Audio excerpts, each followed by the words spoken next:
life goes, every way and which way. But who knows, will we ever see a better day? So I chose to focus on the straightaway. The shit is seeming lovely, the shit is seeming lovely.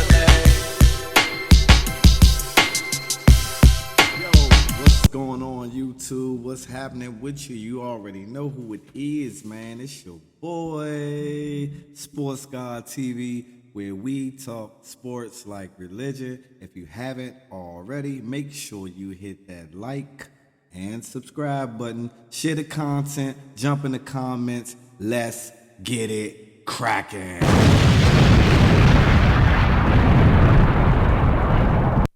And look, man, I know that I'm late. I know. But I gotta talk about it, man. You know what I'm saying? I'm talking about the fight, the big fight that happened in Washington, in my city, Washington, D.C., at the Capital One Arena, man. You know, with a multitude of wonderful, great young fighters, warriors, champions, and all of that above, man. You know, we had Jerron Boots Ennis on the card. We had Rashidi Ellis on the card. We had Demetrius Andre on the card. And, of course, the main event, you had the Tank Dog, Gervonta Davis, man, on the card as well. Now, just to get a quick recap real quick, right? Now, listen here, man. Look, Andre, now, Nicholson, Damon Nicholson, from the area, from the DMV, like I spoke about, he put up a good fight, man. He put up a very, very good fight, but Andre, man, was showing exactly what Canelo potential been running from, you know, at that weight class that they were trying to fight at, or he was trying to see that man at.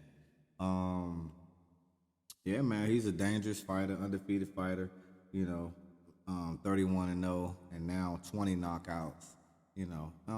And he did exactly what he's supposed to did and took care of that. Now, in the crowd, crazy thing, you got Gary Russell Jr. from the DMV area, boxing background, family history here in the area. And then you got Meek Millie, that's from Philly, obviously representing Boots Ennis and company like that.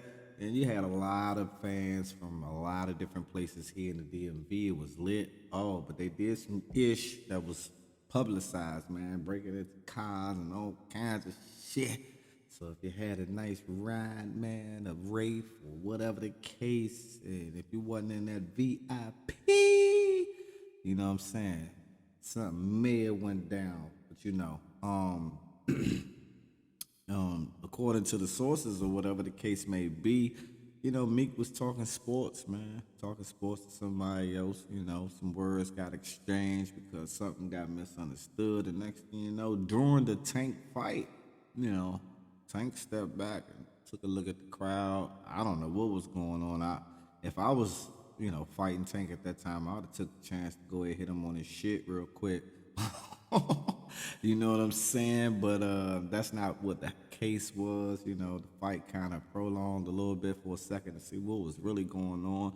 And listen, if you guys ain't from the DMV, you ain't from the district itself, then you may not understand how it go down here. So I can understand totally why, you know, eyes were where they were at that moment in time. But let me get to it, man. A lot of people been down on my man Jerron Boots Ennis. Now, mind you, I made videos and I spoke highly of this young man. I think he is definitely the future of boxing.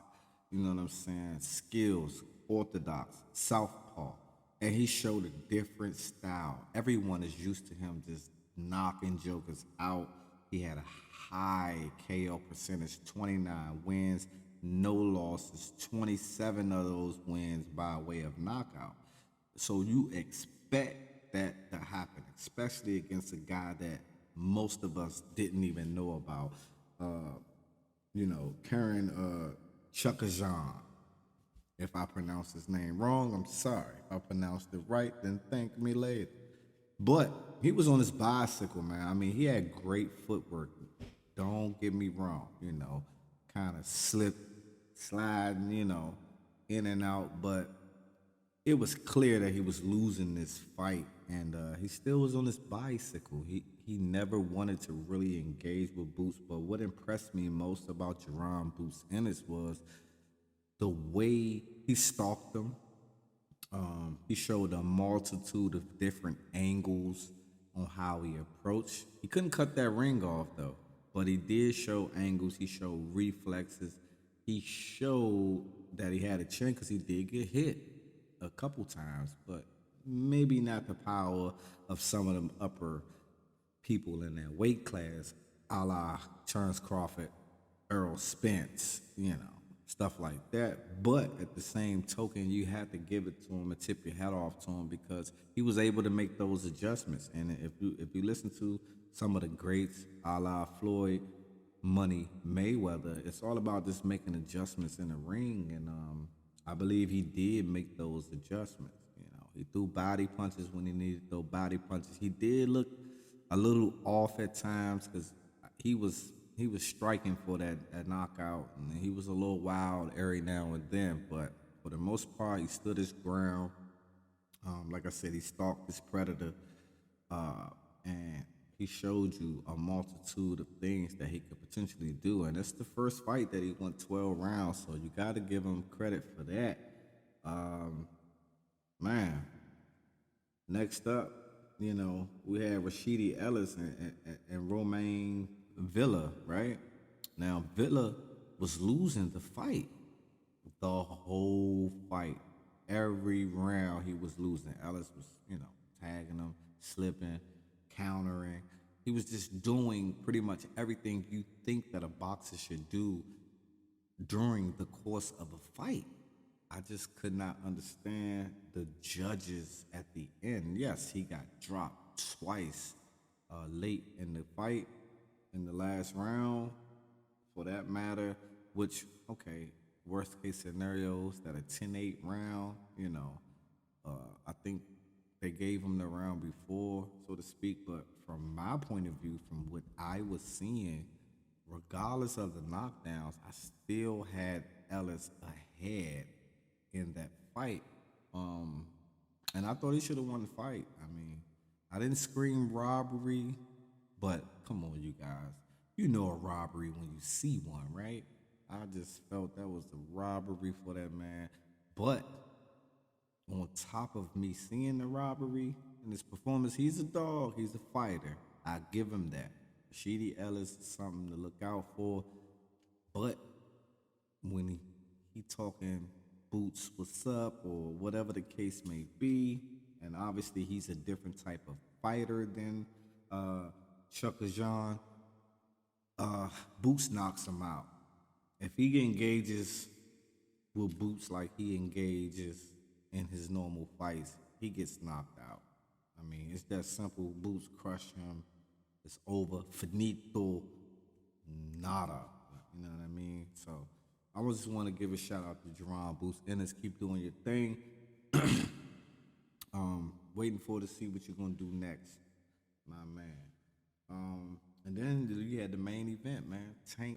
Gervonta Tank Davis, versus Hector Luis Garcia. I thought Garcia, in the early rounds, was showing Tank a little bit. But see, Tank starts off slow anyway.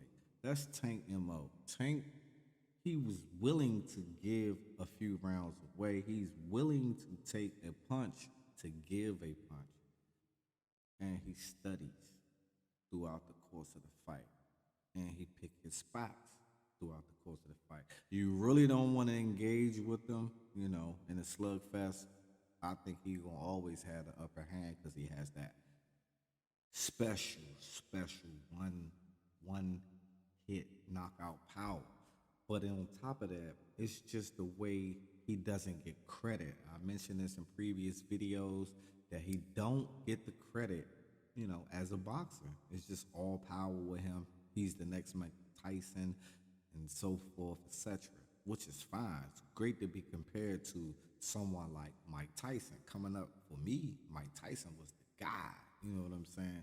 But when I go back and watch some of Tyson's losses, it was less boxing and more strength what I see with Tank, at least in his early part of his career, it seems like he's still throwing kinks and this and that into his arsenal, into his game, into his fight plan. He has a hell of a trainer, and he appears to be a hell of a boxer, meaning he has that dog, that it factor that I want to train, I want to be the best. They still doubt me despite, what I do.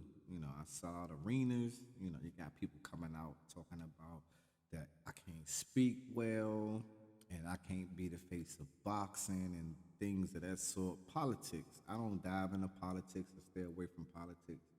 As far as a boxer go, at his weight class, I think Tank is a phenom. I think Tank, if the Ryan Garcia fight happens, which I know I want to see myself, I think that is a great fight. Why? Why do I think it's a great fight? It's just simple. Because Ryan Garcia has power in both hands. Tank has power in both hands. Ryan Garcia's issue is he doesn't have enough head movement to slip punches, but he has power and he's ultra quick. And if Tank is sitting there willing to try to take one to give one, I mean, I haven't really seen his chin tested yet, but Ryan Garcia is a different animal. He's not like even Haney or Shakur Stevenson, which are arguably two of the best fighters in the world as well.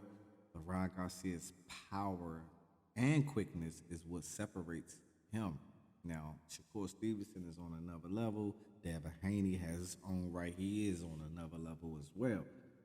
But just from my observation, I think Tank did exactly what he's supposed to do. He did exactly what he's supposed to do, which was take care of business.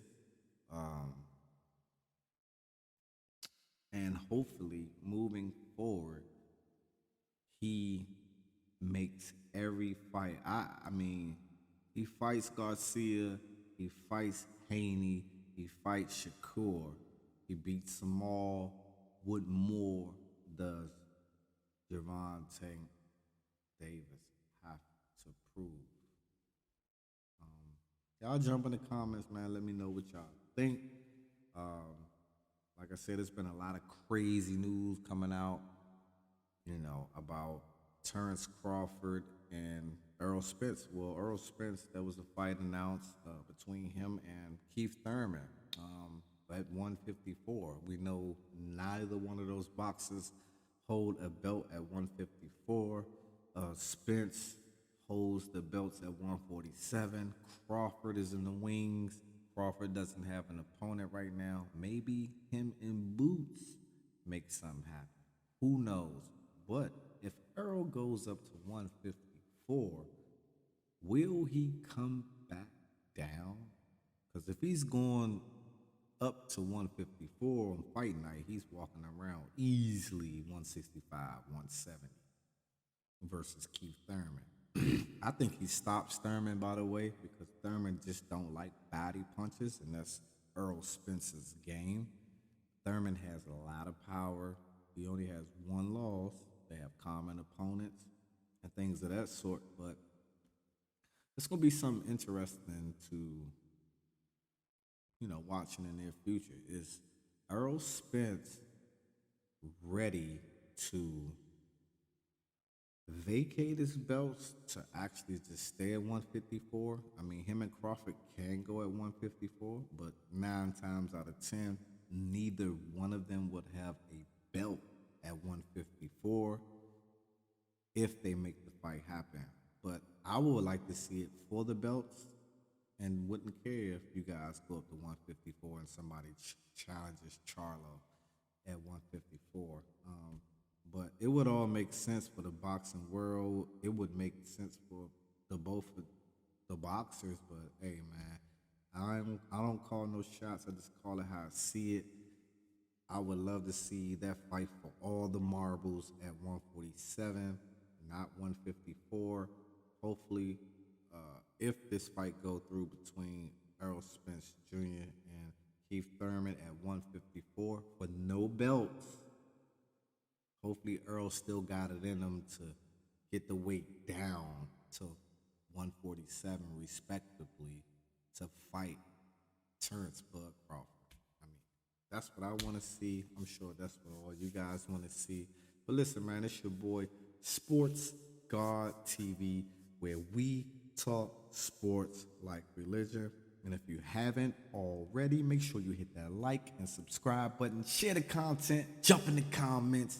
Let's get it cracking. And I'm out. Until the next time. Life goes every way and which way. Who knows, will we ever see a better day? So I chose to focus on the straightaway. The shit is seeming lovely, the shit is seeming lovely.